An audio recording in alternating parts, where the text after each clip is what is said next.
Bueno, regresamos a la segunda parte de historia, ¿no? Historia tercero, ¿no? Ya siendo 11 y 20.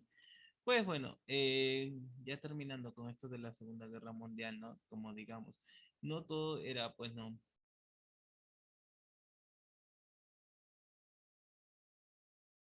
no todo era, pues no era color de rosa, en serio, ¿no? No era todo color de rosa, no toda la guerra fue, ya, solo pelearon los, digamos, los indecisos, ¿no? No, todos pelearon ahí, todos se sacaron la mugre, todos se sacaron la mugre, o sea, todos contra todos. Pero, pues, Perú tenía que apoyar a quién creen que estaba apoyando a Perú,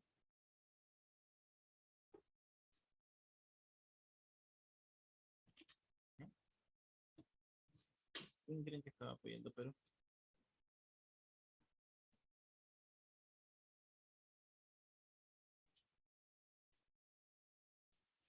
¿Mm? ¿Quién estaba apoyando a Perú? Eso sí se las dije cuando estábamos, ¿no? En pleno civilismo estábamos nosotros también.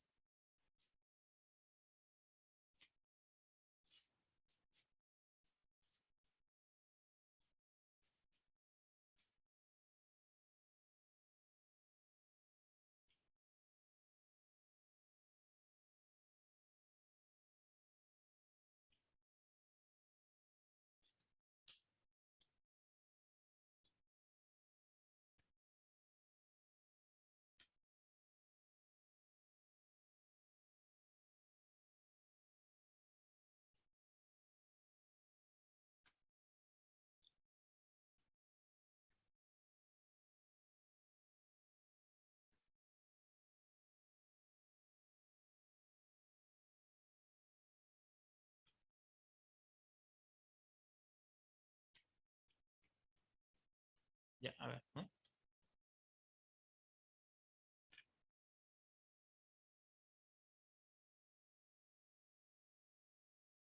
Pues con el inicio de las hostilidades, ¿no? La orden de batalla alemana colocó el 80% de su ejército en el frente occidental y el resto de fuerzas debían actuar en este, pero con carácter defensivo, ya que el plan era obtener, ¿no? Una rápida victoria sobre Francia para después centrar los esfuerzos en contra Rusia.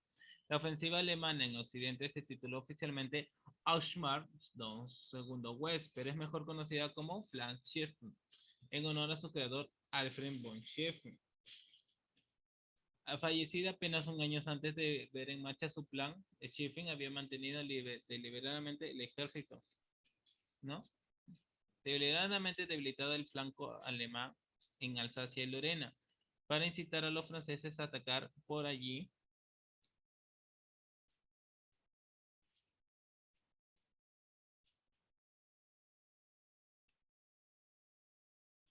¿no?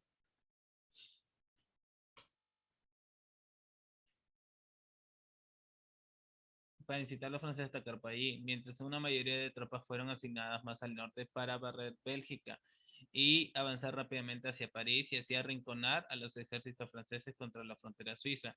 El llamado Plan 17 francés adoptado en 1913 para una hipotética guerra entre Francia y Alemania. Preveía precisamente un ataque frontal contra Alsacia y Lorena, en la creencia de que Bélgica no sería invadida por Alemania, y también en el espíritu revanchista francés de la época, que aspiraba a retomar aquellas provincias perdidas en guerra franco-prusiana de 1871, con lo que facilitó considerablemente la estrategia inicial alemana. Unos años antes del conflicto, el sucesor del fallecido Schiffrin, Helmut von Moltke, temía que sus defensas alemanas no resistieran ante un potente ataque francés contra Alsacia y Lorena, por lo que en ese lapso previo al conflicto modificó ligeramente la proporción de tropas, destinando el 70% al norte, antes 85%, y el 30% a la frontera francesa, antes el 15%. Porque digamos, hasta que Francia esté, no, perdón, disculpe, hasta que Rusia esté listo su ejército, se iban a demorar un montón de tiempo, ya que estaba disperso. Y estaba, digamos, en plena revolución también. ¿Sí? En plena revolución, en pleno disturbio. Por eso que, digamos, estaba una Francia debilitada. No es mentira, es una de las grandes verdades.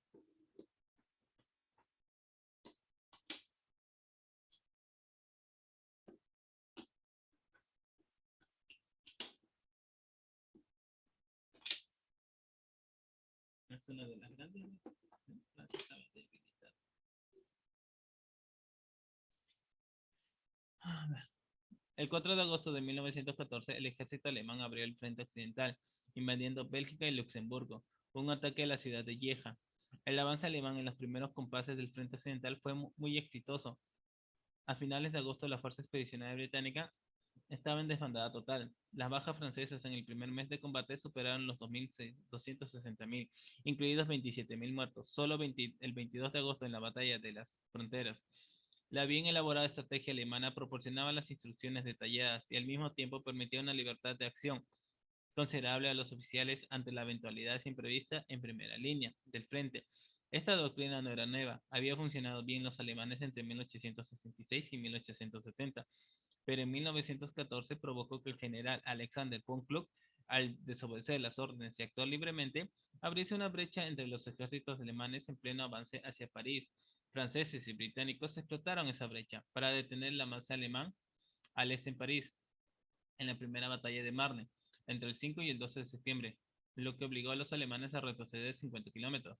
La primera batalla de Marne, donde parte de las tropas de reserva francesas llegaron al frente gracias a los taxis de París, significó el fracaso del plan alemán y el comienzo de la carrera hacia el mar, una toma de posiciones entre Alsacia y la costa belga en el Mar del Norte. Los alemanes, al ser la fuerza de ocupación, pudieron elegir mejores posiciones donde detener su avance.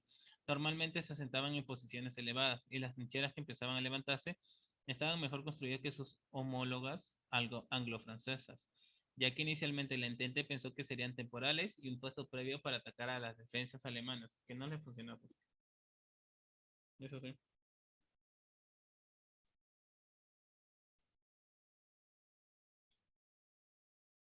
Con el estancamiento del frente quedó claro con las tácticas militares previas a la Primera Guerra Mundial. Estaban obsoletas y no habían logrado desarrollarse al mismo ritmo de que los avances tecnológicos. Estos avances permitieron la creación de sistemas defensivos.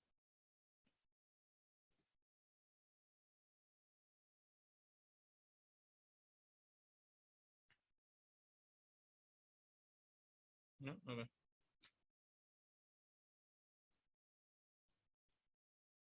Tan fuertes que las desactualizadas tácticas militares no pudieron hacer nada contra ellos durante la mayor parte de la guerra. El alambre de púas fue un obstáculo de envergadura para los avances masivos de la infantería, mientras que la artillería, mucho más letal que en la década de 1870, junto con las ametralladoras, hicieron casi imposible el despliegue de la infantería en campo abierto. Los comandantes de ambos bandos no lograron desarrollar tácticas que pudiesen romper las posiciones enemigas sin que ellos dejaran un reguero de bajas, aunque con el tiempo la misma tecnología que parecía ser infranqueables, la defensa logró producir nuevas armas ofensivas como carros de combate o gas venenoso. Con todo lo anterior, a finales de 1914, las tropas alemanas estaban fuertemente aferradas a sus posiciones en Francia, donde controlaban la mayor parte de las minas de carbón francesas, y habían infligido de sus enemigos 230.000 bajas más de las sufridas. Sin embargo, Alemania había fracasado con su objetivo de evitar una guerra indefinida y en dos frentes, lo que equivalía a una derrota estratégica. El príncipe Guillermo de Prusia le comentó entonces a un periodista estadounidense: hemos perdido la guerra. Continuará por mucho tiempo, pero ya la hemos perdido. Así decían, hasta los diarios estaban. No, no que piensen que por eso, no, hasta los mismos diarios estaban por ahí, estaban haciendo entrevistas. Imagínense, ¿no? El periodista en plena guerra. ¿Qué pensaron que no? Ya, no había. Nos relatan porque, digamos, pasó en los años 1900. 1900. Ya había periodismo en ese tiempo. Claro, yo no he nacido en ese tiempo, puedo decir, ¿no? Pero ya había, ¿no? Ya había. Que no te engañen, pues, ¿no? O sea, digamos, pero los profesores, así pueden narrar la historia, ya, las de la historia, pero también había estaba el periodismo por ahí metido. Ahora imagínate, el periodista en plena guerra, ¿qué va a hacer? ¿Es su trabajo?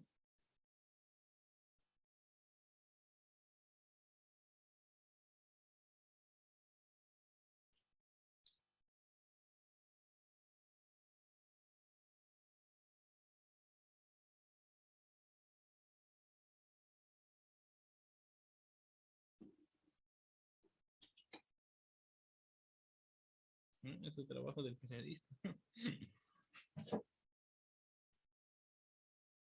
Imagínense, en plena guerra todavía.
¿No? Bueno, desde hace un siglo, ¿no? Existía un consenso entre las naciones sobre el Imperio Británico.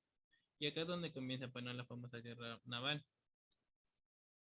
Poseía el control absoluto de los mares con la más grande e influyente armada del mundo. La publicación en 1890 del libro The Influence of Sea Power U-Boat y Study Hard Alfred Daniel Macro buscó alentar a los Estados Unidos para incrementar su poderío naval. Sin embargo, tuvo un inesperado impacto en Alemania, que desde finales de siglo se embarcó en una frenética carrera naval, con el objetivo de equipar a su marina a la británica. ¿Sí?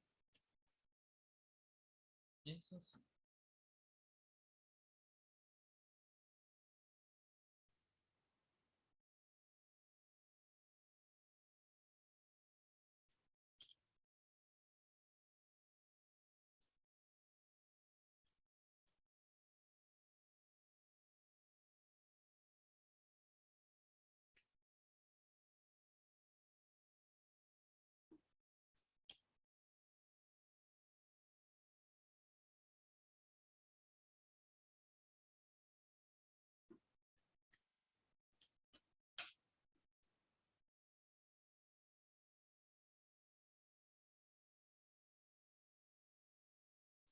Al comienzo de la guerra, ¿no? El Imperio Alemán tenía dispersos sus buques por todo el mundo y los utilizó para atacar barcos mercantes enemigos.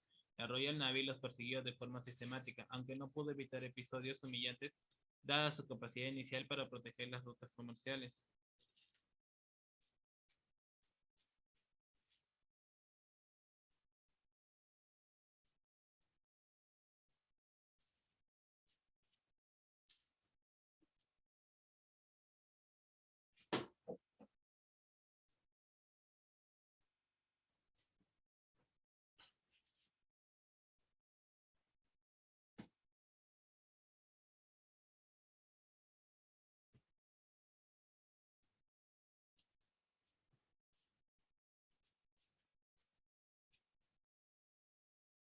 ¿No? Por ejemplo, el crucero ligero alemán SMS Ende, con base en Kinda, China, logró destruir o capturar 15 mercantes, además de hundir un crucero ruso y un destructor francés. Sin embargo, la mayor parte de Osterschwander, escuadrón de Asia Oriental, alemán formado por los cruceros blindados SMS Charnor y Genesionion.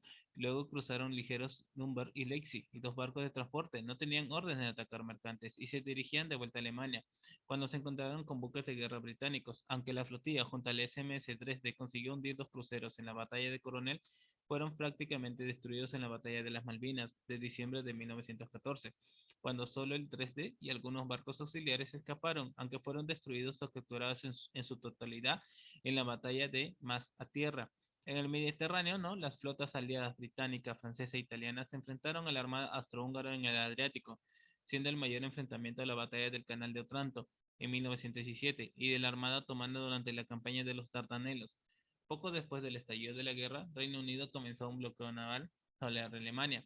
La estrategia se mostró efectiva con el corte de suministros vitales, civiles y militares, aunque el bloqueo también fue una violación en todas las reglas del derecho internacional, aceptado entonces y codificado en acuerdos internacionales de los dos siglos precedentes. Gran Bretaña incluso intervino aguas internacionales para evitar que cualquier barco alcanzase Alemania, lo que hizo peligrar la integridad de los buques neutrales, debido a que la respuesta alemana a las tácticas británicas fue tibia. Alemania esperaba una tímida protesta británica a su guerra submarina sin restricciones, Los submarinos alemanes intentaron cortar las rutas del suministro entre América del Norte y las Islas Británicas. La naturaleza de la guerra submarina suponía que los hundimientos se producían a menudo sin previo aviso, y la esperanza de supervivencia de las tripulaciones de los mercantes hundidos era escasa. Tras protestas de Estados Unidos y el hundimiento del RMS Lusitania en 1915, Alemania se comprometió a no atacar transatlánticos, al tiempo que Gran Bretaña armaba sus buques mercantes. Finalmente, Alemania en 1917, convencida de la entrada de Estados Unidos en la guerra, desató la guerra submarina sin restricciones. Alemania hundió millones de toneladas en buques aliados e incluso, tras el conflicto, el entonces primer ministro británico Lloyd George confesó que estaba a punto de capitular Gran Bretaña a causa del hambre. Sin embargo, a pesar del gran éxito inicial, la estrategia teutona de someter a Gran Bretaña fracasó. Entre mayo y junio de 1916 se produjo la batalla de Jutlandia, la más grande batalla naval de la guerra. Fue el primer y único choque directo entre acorazados en la gran escala de la guerra, y uno de los más grandes de la historia. La Sturmflotte, comandada por el vicealmirante alemán Reinhard Scheer, se enfrentó contra la Gran Flota, al mando del almirante británico John Jellicoe. El enfrentamiento acabó en un punto muerto. Los alemanes se vieron superados por una flota de mayor tamaño, pero no solo lograron zafarse, sino que infligieron mayores daños que los recibidos. El resultado final fue que estratégicamente los británicos confirmaron su dominio de los océanos, mientras que la mayor parte de la flota alemana de superficie permaneció confinada en sus puertos hasta el fin del conflicto. Para 1917, ¿no? La amenaza submarina había disminuido y los buques mercantes viajaban en convoyes escoltados por destructores. La táctica dificultó las operaciones submarinas y disminuyó drásticamente el tonelaje hundido, aunque provocaba un menor flujo de suministro, ya que los barcos debían esperar mientras se reunían para formar los convoyes, y aunque estos retrasos se intentaron solventar con un extenso programa de construcción de nuevos buques, además se vivió la introducción de hidrófonos y cargas de profundidad que permitían a los destructores tener alguna esperanza de hundir a los submarinos. Para cuando finalizó la guerra, las potencias centrales habían hundido más de 5.000 barcos aliados, con unas pérdidas de 119 submarinos. En la Primera Guerra Mundial también se vio el primer uso de los portaaviones en combate. El HMS Furious, que realizó una exitosa incursión con aviones Sopwith Camel embarcados contra los hangares de cepelines alemanes en Thunder en julio de 1918. El epílogo de la contienda naval lo puso el hundimiento de la flota alemana, bajo el mando de Ludwig von Rhettgau, por sus propios tripulantes, mientras se encontraba internada en Scapa Flow, para evitar que la flota de alta mar fuera repartida entre los aliados.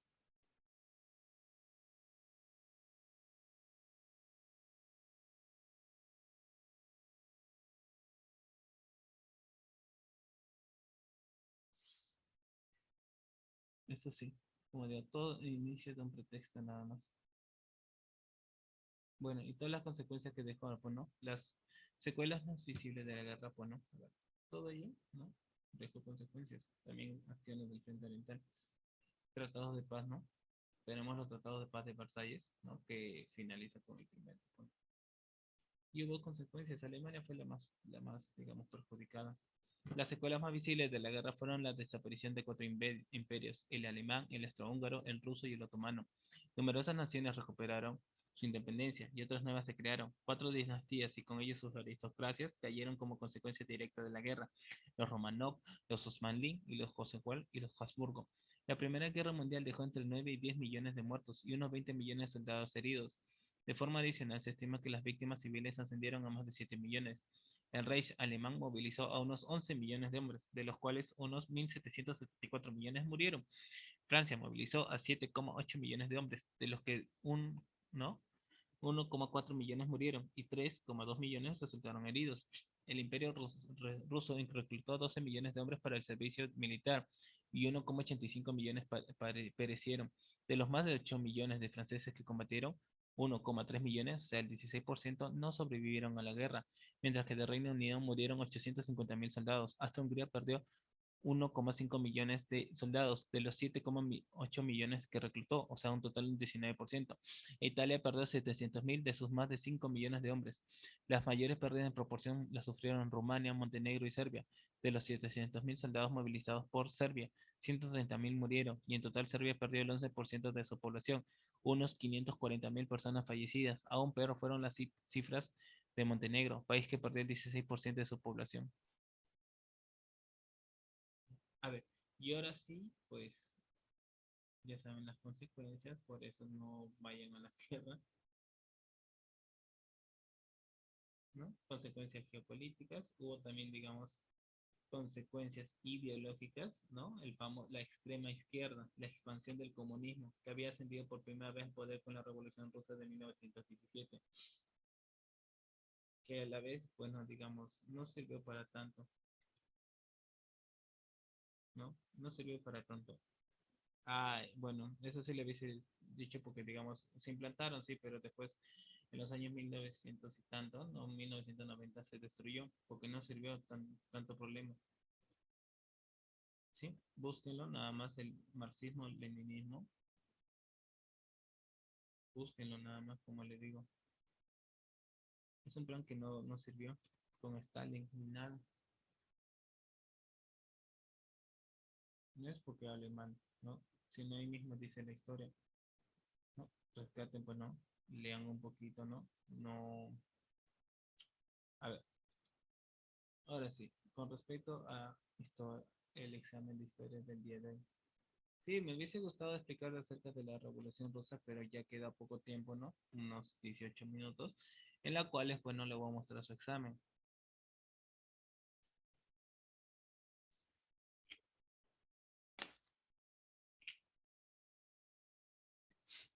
A ver, el examen ya está activado en el Classroom. Si tienen el Classroom a buena hora, no pueden verlo. Y si no, pues les envío a través de acá, a través del chat.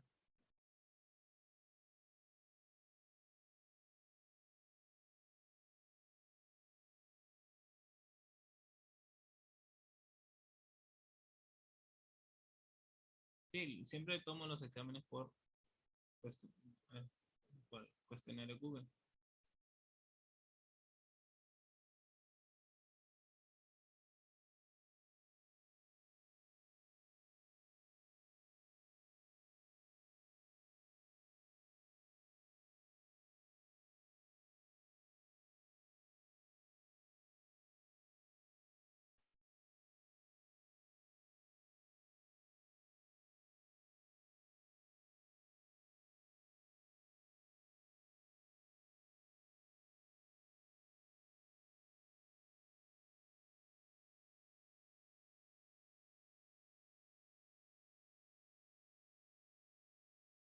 Un poquito lento nomás está.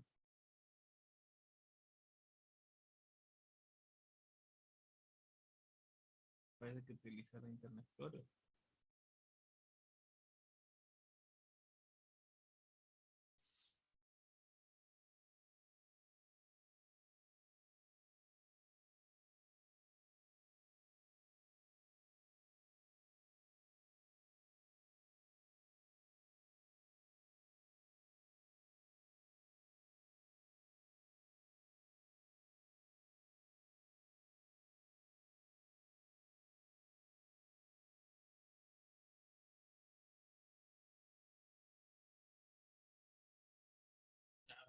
Sí, está activado. Espérense un ratito. Que cargue el Classroom.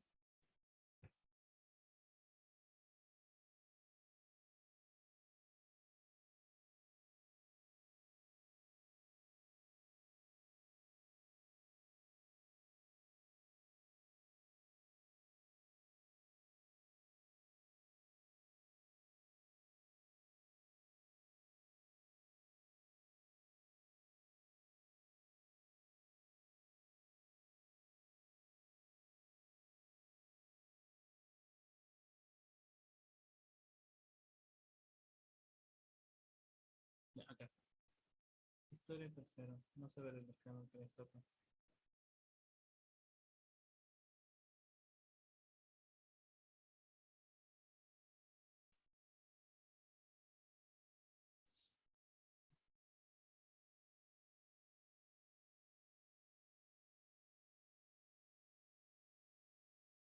Ya, historia tercero. Vamos a ver el examen que les toca a ustedes. A ver.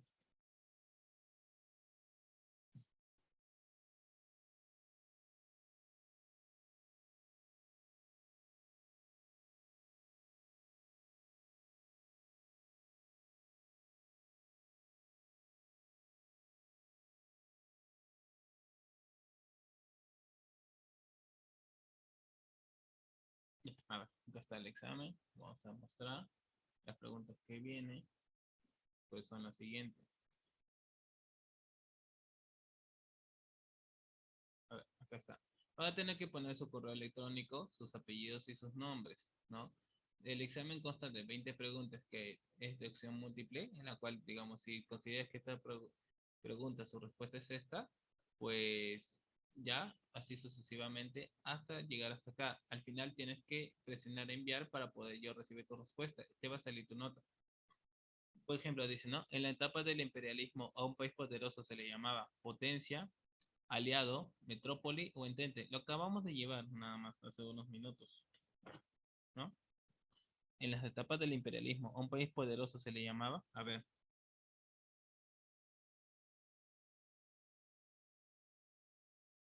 ¿cómo se le llamaba pues, a un país poderoso?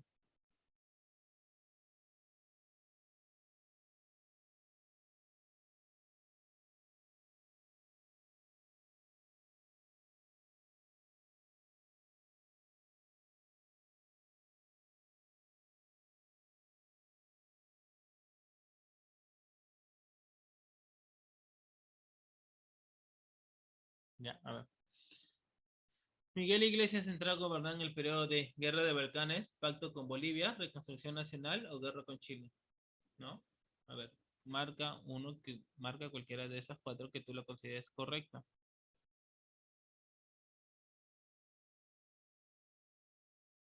Marca a la que consideran correcta.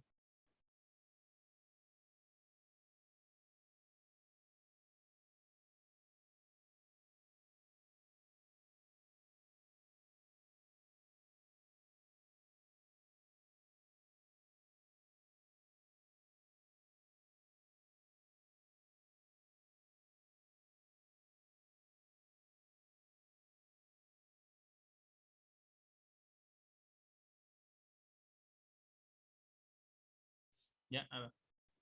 Las potencias con afán estratégico requerían mantener un nivel competitivo frente a otras. Esta causa corresponde a económica, política, ideológica o religiosa.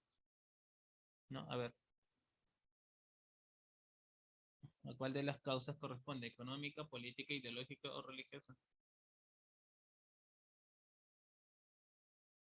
La reconstrucción de la Biblioteca Nacional estuvo a cargo de ese desconocido, conocido como el bibliotecario mendigo. A ver, adivinen.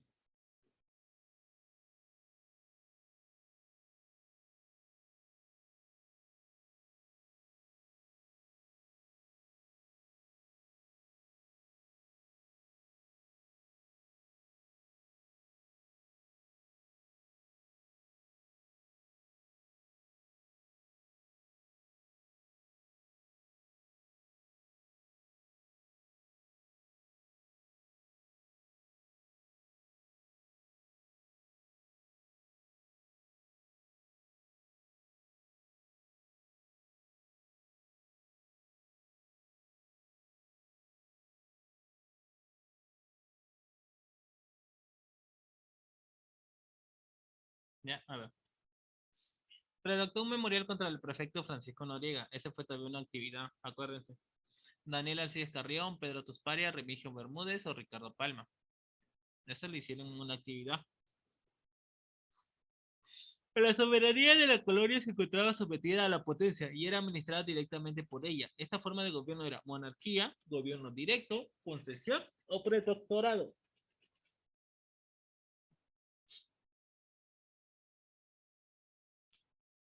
Bueno, fíjense bien, ¿no? Respondan respondan correctamente.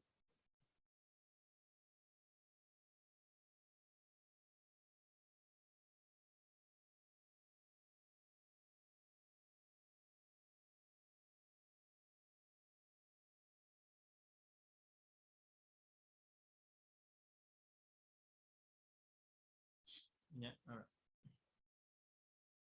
Mártir de la medicina peruana. Ah, famoso. Eduardo Borda, Daniel Alcides Carrión, Eduardo López de Romaña o Ciro Maguilla.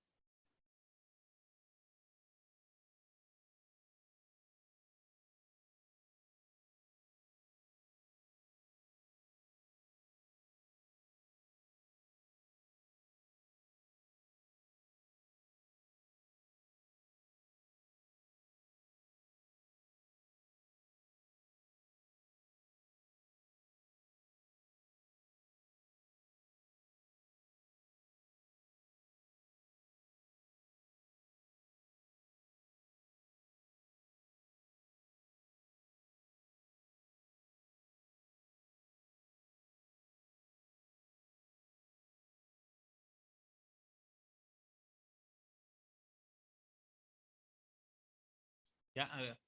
Las autoridades políticas se aceptaban ser dirigidas por una potencia extranjera, tanto en política exterior como en el control de sus riquezas. Esta forma de gobierno era el protectorado, concesión, el gobierno directo o monarquía.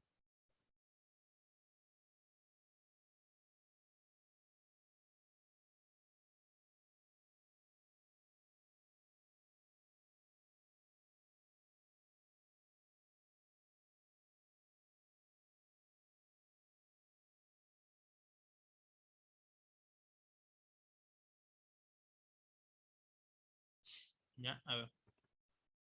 El Tratado de Paz de Ancón se firmó el 10 de octubre de 1882, el 20 de octubre de 1883, el 24 de octubre de 1885, el 28 de octubre de 1886, pero algo que sí estoy seguro fue entre los años 1880.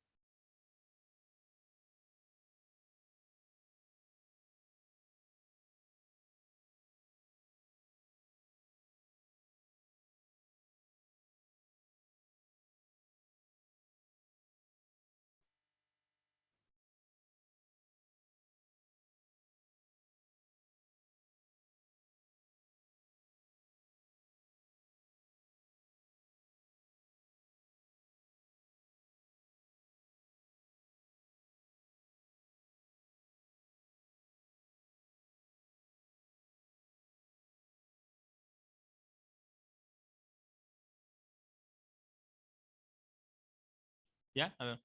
El reparto de África se dio en la conferencia de Monterrey, Madrid, Berlín o Portugal. Eso sí lo dije. El contrato Grace iba a estar a cargo de los ferrocarriles gracias al contrato Versalles, Antioquía, Grace o Cáceres Morales. A ver, a través del contrato se iba a quedar la casa Grace.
¿No? A ver,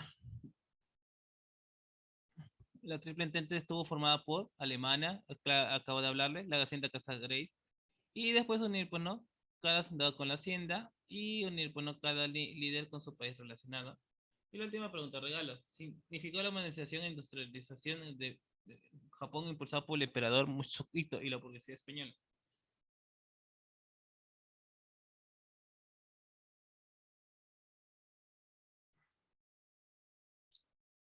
¿No? A ver, después que hayan presionado todas las respuestas, pues solo presionan en enviar y listo, ya tienen su nota.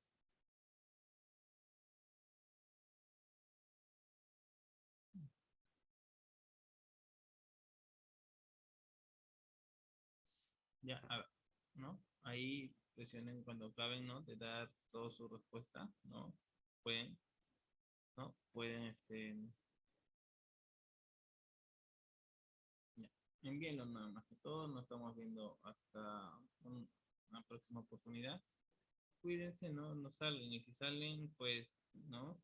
Todas sus medidas de bioseguridad. Eso sí, ¿no?